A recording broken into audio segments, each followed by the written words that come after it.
No hay ninguna reserva bajo ese nombre. Quizás está en el hotel equivocado. Disculpe, creo que ha habido un error con mi reserva. Estamos completamente reservados. Le sugiero que pruebe en otro lugar. Tengo una reserva confirmada, señor. Esto es inaceptable. Mire, no tengo tiempo para esto. No hay nada que pueda hacer por usted. Me están... Las imagines de segredo del vestibulo lo muestran to do. La voz de una mujer, ten fuerte que resuna, en el suelo de mármol, rompe la refinada, quieta de un hotel de lujo. Debes abandonar esta propiedad inmediatamente. Una pausa. Luego, una voz de hombre, tranquila pero confusa. Soy just, leg hace 2 horas. No lo creo. Muestren prohibas o la maria la policía. Tengo la ley de mi habitación. Tengo la confirmación de mi reserva. Puedo mostrar. Y visto suficient. Estás invadiendo la propiedad. Tienes 60 segundos para antes de que seguridad te retire. La cámara capta a un hombre negro con trajes negocios. Una maleta con rutas a su lado, un portal al hombro, sosteniendo su teléfono con la ley digital de la habitación a la vista. Detrás del mostrador, una gerente con los brazos cruzados, y una expresión de desprecio en el rostro. Los huéspedes del hotel se han detenido a medio camino, observando. Sus teléfonos salen de sus bolsillos. Y lo que ocurre a continuación la costería al Hotel Grandview Plaza $6 million, arruinaría la carrera de una gerente guardiaria. En evidencia, hay una cadena hotelera que ha ignorado las denuncias de discriminación durante 7 años. Diane Patricia Kellerman lavaba 13 años en Grandview Hotels. Y en esos 13 años había recopilado un historial que debería haber suscitado inquietudes inmediatas. 19 quejas. 19. Once de huéspedes negros que denunciaban acoso, negativa de servicio o falsas acusaciones de infracciones de políticas.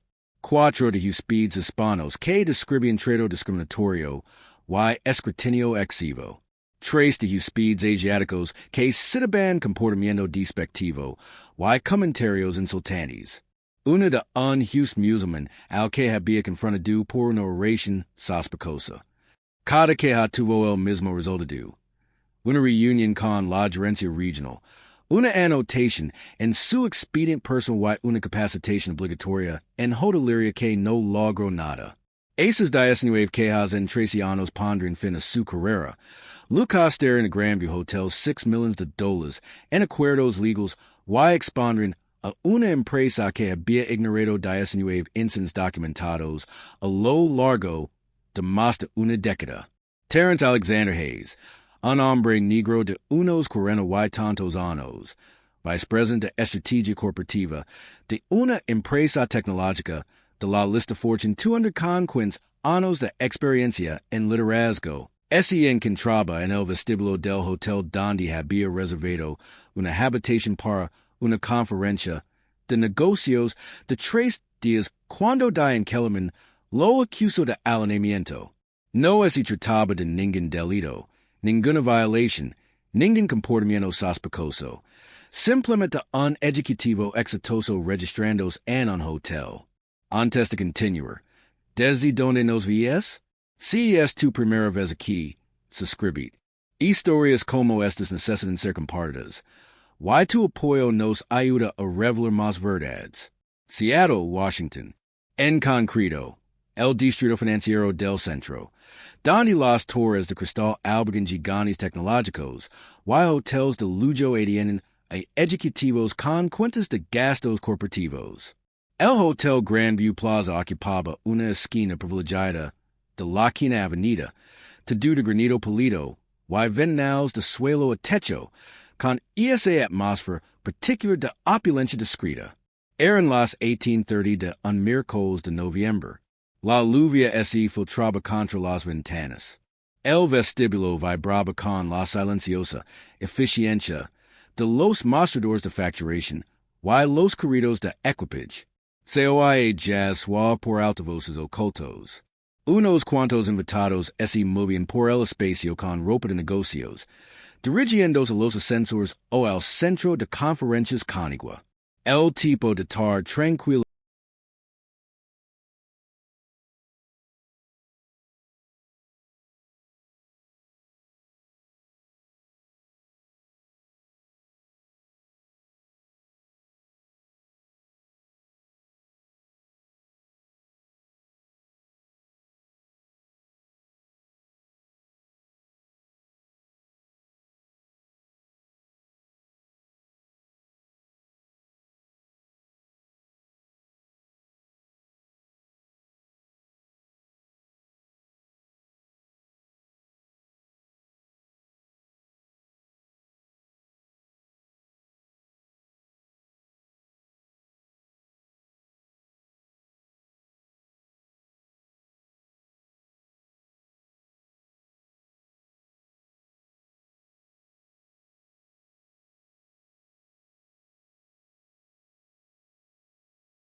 siete analistas y estrategias responsables de 2.300 millones de dólares en inversiones anuales.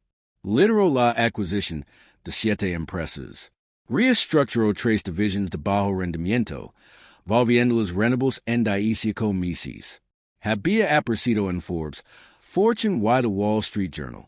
Sus colegas lo calificaban de visionario, disciplinado y imperturbable. Formó parte de la junta directiva de 2 organizaciones tecnológicas sin fines de lucro. Fue mentor de jóvenes profesionales de color a través de la Sociedad Nacional de Ingenieros Negros. Tenía una casa en Bellevue, conducía un Mercedes-Clase y viajaba constantemente por trabajo. Había logrado todos sus logros gracias a sus semanas laborales de 90 horas, y su negativa a aceptar la mediocridad. Ese miércoles en particular, Terence había volado desde San Francisco para asistir a la cumbre anual de liderazgo de TechVance, una conferencia de 3 días celebrada en el Hotel Grandview Plaza. Había reservado su habitación a través del portal de viajes corporativos con 6 semanas de antelación. Su empresa pagaba $425 por noche. Se había registrado en línea esa mañana. Cuando llegó a las 16:45, usó la ley digital de su teléfono para acceder a su habitación, dejó su equipage. Ese cambió la ropa de viaje por un traje Hugo Boss color carbon y bajó las escaleras para asistir a la recepción inaugural en el Salón de Baile. Diane Patricia Kellerman tenía 56 años. Había trabajado en hostelería durante 32 años, los últimos 13 en Grandview Hotels. Empezó como recepcionista, ascendió a supervisor de turno, luego a subgerente y finalmente gerente de recepción en el Hotel Insignia de Seattle. Sus supervisors la describían como detalista, pero a veces inflexible con los speeds. Sus evaluaciones de desempeño indicaban constantemente que podría mejorar su enfoque en los desafíos de la atención al cliente. Pero dirigía un negocio riguroso. En su turno rara vez se producían errores de facturación. Su personal seguía los protocolos. Cumplía los objetivos de ocupación. Y así ese cuento. Esas 19 quejas se habían acumulado lenta pero constantemente. La primera llegó 3 años después de su incorporación. Un empresario negro denunció que Kellerman le había exigido una identificación adicional, además de su tarjeta de crédito y su carnet de conducir, alegando que su reserva no parecía correcta. La reserva era legítima. Se había allegado ali varias veces. Se presentó una queja. Se le asignó una formación en atención al cliente. La segunda queja llegó 8 meses después. Una mujer negra que asistía a una boda denunció que Kellerman la había acusado de intentar acceder a zonas no incluidas en su reserva cuando se dirigía la piscina abierta a todos los speeds. Se presentó una denuncia. Se les asignó una capacitación sobre diversidad. La tercera denuncia involucraba una familia hispana a la que Kellerman había amenazado con acusar de robo cuando se levaron artículos de aseo de su propia habitación. Artículos de cortesía están disponibles para todos los speeds. Se presentó una denuncia. Se les asignó una capacitación sobre sensibilidad cultural. El patrón era claro. La documentación era extensa. Los speeds negros sometidos a un escrutinio más riguroso. Los speeds hispanos tratados con sospecha. A los speeds asiáticos les habla con desdén. Los speeds musulmanes monitoreados como posibles amenazas a la seguridad. Pero de alguna manera, Diane Kellerman permaneció detrás de la recepción. Su supervisor, un director regional de operations llamado Gerald Hinton con 20 años de experiencia en Grandview, señaló en las evaluaciones que Kellerman era protector de los estándares de la propiedad, pero a veces demasiado cauteloso con ciertos grupos demográficos de speeds. Esas notas nunca se tradujeron en consecuencias significativas, solo más capacitación, más advertencias, más oportunidades para volver discriminar. Esta vez no hubo ninguna llamada, ninguna queja de otro host, ninguna alerta de seguridad, ninguna infracción de las normas. Simplemente, Diane Kellerman vio a Terence Hayes entrar en el vestíbulo y decidió, en ese instante, que no pertenecía allí. Terence había asistido a la recepción inaugural, había hecho networking con colegas, había hablado brevemente con el director ejecutivo. A las 18:25, ese dirigió de nuevo a los ascensores para volver a su habitación y preparar para la cena. Lavaba la bolsa de su portal, que había sacado del guardarropa. Vestía ese traje gris oscuro, una camisa blanca, impecable y una corbata platida. Caminaba con la seguridad de quien acaba de ser una adquisición de $90 millones y así preparándome para la presentación de estrategia del día siguiente. Tenía todo el derecho legal de estar allí. Era un invitado. Tenía una reserva. Tenía una ley digital de la habitación. Pero Diane Kellerman, de pie cerca del mostrador de consejería revisando la documentación, vio algo diferente. Ella lo interceptó cerca de los ascensores. Su voz era cortante y autoritaria. Disculpe, puedo ayudar. Terence así giro, sorprendido. No, estoy bien.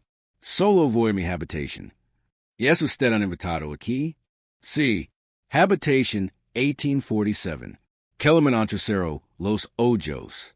Voy a tener que confirmarlo. Verificar que mi register hace horas. No tengo constancia de eso. ¿Cómo te llamas? Terence Hayes. Mi register en línea esta mañana. Y use la ley digital al llegar. Déjame ver la ley de tu habitación. Terence sacó su teléfono.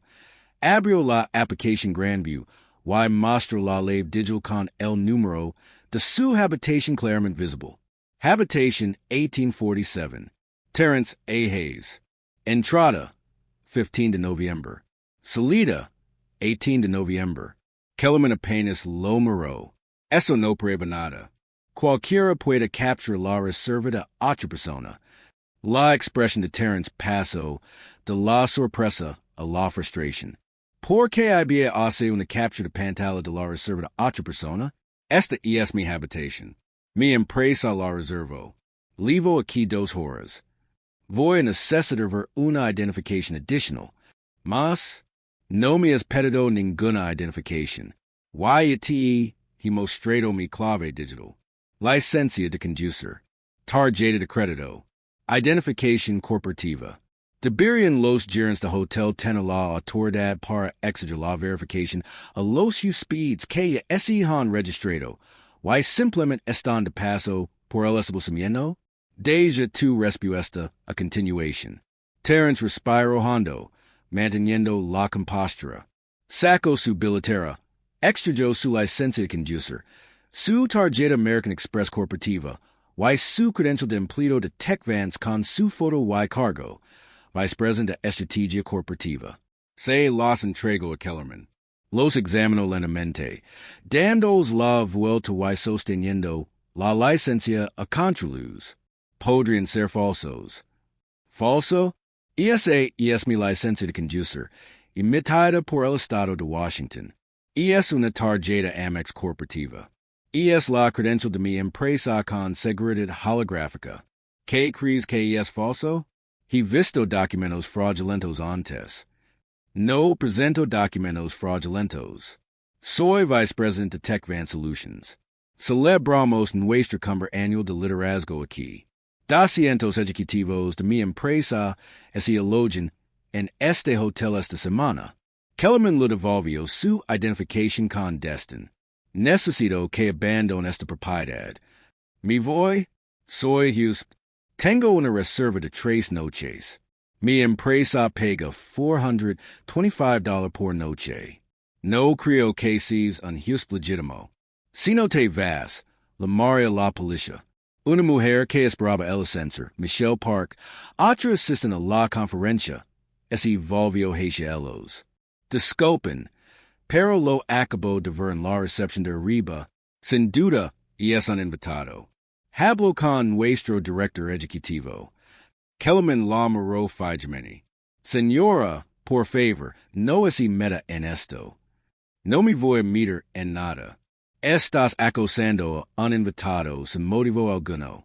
Otra voz masculina de un hombre cerca del mostrador de recepción. James Rodriguez, otro ejecutivo de TechVance. Terence, ¿qué pasa? Este gerente me acusa de intrusión. Why me exige que me vaya? ¿Qué? Literalmente, vas a presentarte en la sesión de estrategia mañana por la mañana. Tu cara esta en el programa de la conferencia. La voz de Kellerman ese alzo. Señor, lo voy a pedir que se retire. No voy a dar marca atrás. Estás acusando a mi colega, vicepresidente de nuestra empresa, de ser un impostor. Y es una locura. Aquí es donde el sesgo se vuelve impenetrable. Aquí es donde el prejuicio, disfrazado de seguridad y política, se impone la realidad misma. Terence estaba ali de pie, con un traje de $1,200, sosteniendo una tarjeta Amex corporativa, mostrando la ley digital de su habitación, mientras dos colegas confirmaban su identidad y cargo. Y nada de eso importa porque Diane Kellerman había decidido que un hombre negro en el vestíbulo de su hotel no podía ser un juez legítimo. Gerald Hinton, director regional de operations, salió de la trastienda, había oído el alboroto. Se acercó rápidamente, con una expresión que pasaba de la preocupación al reconocimiento. Sabía de las quejas de Kellerman. Había impartido personalmente tres seasons de capacitación sobre diversidad. Diane, ¿qué está pasando aquí? Este individuo se niega a abandonar la propiedad después de haber determinado que no es un juez legítimo. ¿No es legítimo? Diane, soy el señor Hayes. Y es de la conferencia de TechVance. Y es nuestro grupo más grande esta semana. ¿Qué haces? Estaba verificando. ¿Verificar qué? Tiene su clave digital. Tiene identificación. Sus colegas confirman que es vicepresidente y presenta en la conferencia mañana. Hinton se volvió hacia Terence, con el rostro enrojecido por la ira apenas contenida. Señor Hayes, le pido disculpas. Esto es completamente inaceptable. El rostro de Kellerman palideció. Estaba siguiendo los protocolos de seguridad. En mi oficina, ahora mismo, la voz de Hinton era tranquila, pero con un deje de furia. Volvió a mirar a Terence. Su habitación, su estancia, todo está incluido. La empresa se pondrá en contacto personalmente. Lo siento mucho. Terence asintió lentamente, con la mandíbula apretada. Temblaba ligeramente, una mezcla de adrenalina y humillación. Michelle Parker se acercó. Lo grave to do. Si lo necesitas, te lo envío. Gracias. Te lo agradecería. La historia se estaba difundiendo. En 6 horas, el video de Michelle Parker se había subido a Twitter, LinkedIn y TikTok. Lo subtituló. Vi como acusaron a un vicepresidente negro de alineamiento en un hotel donde su empresa organiza una conferencia de $2 million. Hotels Grandview a ellos les contrataron. Había sido competido 85,000 visas por la mañana. Los medios nacionales lo retomaron a la tarde siguiente. El viernes era tendencia en todas las plataformas. Deberían los gerentes de hotelería ser despedidos inmediatamente tras documentarse acoso a huéspedes por discriminación racial? Deja tu respuesta. Los titulares se multiplicarán rápidamente. Ejecutivo tecnológico acusado de alineamiento de morada en hotel donde su empresa organiza una conferencia en CNN. Gerente del Hotel Grandview exige la salida de vicepresidente negro a pesar de tener una reserva válida y la confirmación a un colega en NBC. Video muestra gerente hotel negando secretar las credenciales de ejecutivo negro en ABC. Hospitalidad siendo negro. La humiliación de vicepresidente se vuelve viral en la ruta. Grandview Hotel's emissió uncomunicado en 24 horas. Tenemos conocimiento de un incidente en nuestro hotel de Seattle que involucró a un valioso host. Este comportamiento no refleja nuestros valores ni estándares. El empleado en cuestión ha sido despedido con efecto inmediato. Estamos realizando una revisión exhaustiva de nuestras políticas y capacitación.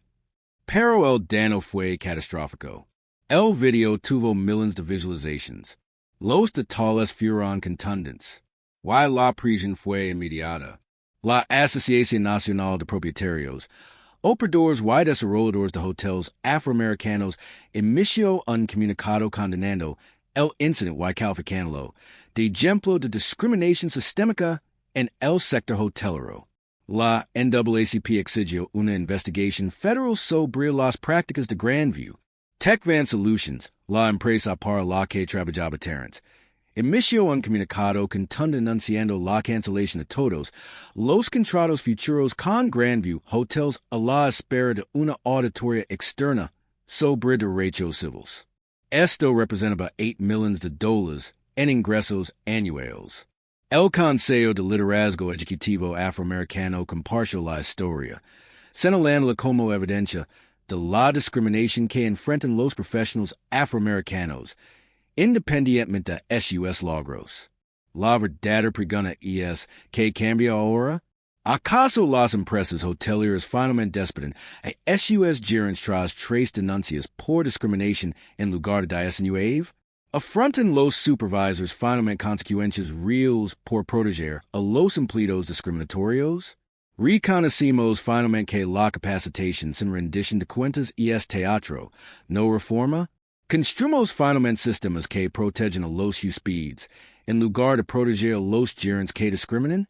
¿Por qué si no arreglamos los sistemas que mantienen a Diane Kellerman Dietrich de ese escritorio durante 13 años a pesar de 19 quejas? Si no abordamos la cultura que trataba la capacitación como un sustituto del despido, entonces solo estaremos esperando al próximo gerente hotel, al próximo lobby de lujo, al próximo ejecutivo exitoso, al próximo video viral. Conveniente si cree que esto debería ser ley. Cualquier empleado del sector hotelero con 3 denuncias de discriminación reiteradas debería ser despedido automáticamente y denunciado antes de el sector para evitar su recontratación. Que la discriminación en la atención al cliente sea un delito que ponga fin a su carrera profesional. Si crees que estas historias deben contarse. Si crees que la rendición de cuentas empieza con la concienciación y el cambio con la prisión. Suscribe porque no nos detendremos. Seguiremos exponiendo estos patrones. Seguiremos exigiendo mejoras. Seguiremos luchando por los ejecutivos negros, por los profesionales, por los visitantes que merecen circular por espacios públicos sin ser criminalizados por existir donde el sesgo les impide pertenecer. No se trata solo de un gerente hotel, un lobby o un vicepresidente. Se trata de todos nosotros y del mundo que estamos dispuestos a aceptar.